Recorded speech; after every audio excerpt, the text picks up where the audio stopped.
She's got a picture.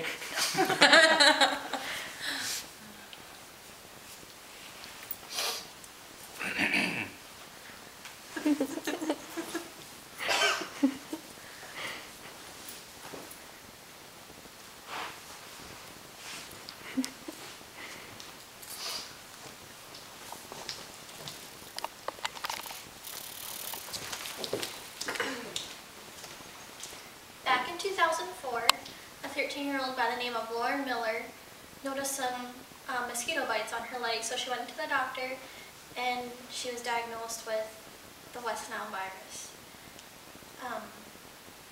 The West Nile virus advanced into encephalitis, which is a complication of West Nile, and it means that your brain is swollen.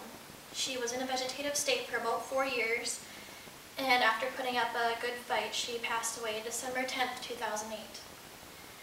According to the CDC, there were about 37 confirmed cases of West Nile in 2008.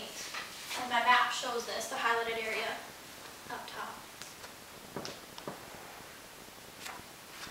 Almost everyone I know gets a mosquito bite at least once a summer. I bet at least one of you has a mosquito bite right now.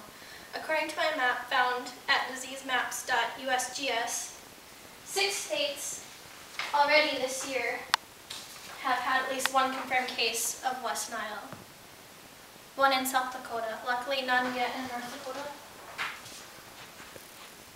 With the West Nile season just around the corner, there are some things you need to know about this virus.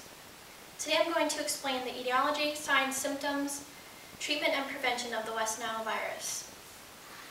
A human contracts West Nile by getting bit by a mosquito.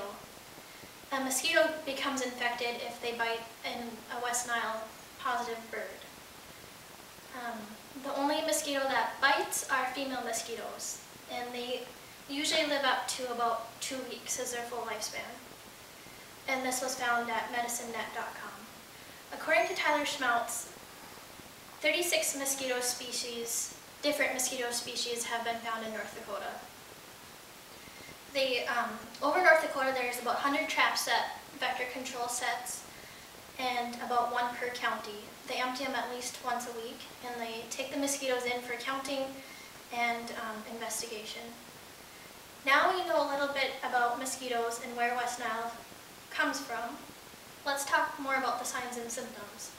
There are many signs and symptoms of West Nile. According to MayoClinic.com, most people that get bit by mosquitoes and come back positive for West Nile rarely have symptoms at all. 20% experience mild symptoms, and less than 1% have severe symptoms.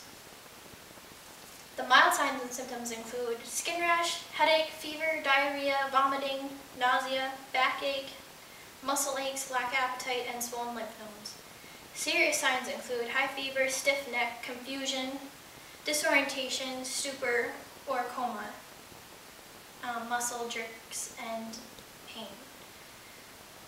According to MayoClinic.com, symptoms of West Nile usually last 3 to 6 days, and if you have encephalitis or meningitis from this virus, it can linger for weeks at a time. Muscle weakness may be permanent after the West Nile virus has gone through your system. We've discussed the signs and symptoms. Let's discuss treatment and prevention. There is limited treatment for the West Nile virus, but there are many ways to prevent the virus. Most people recover without needing any treatment. Even those that have encephalitis or meningitis only need IV fluids or pain medicine, if anything. Interferon therapy is still under investigation.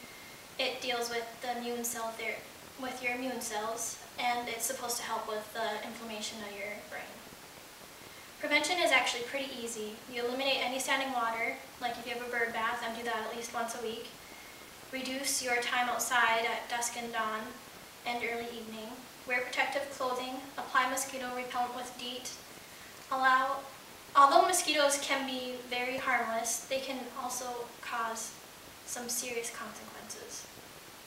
With the peak West Nile season upon us, late summer to early fall, you will be a little bit more prepared.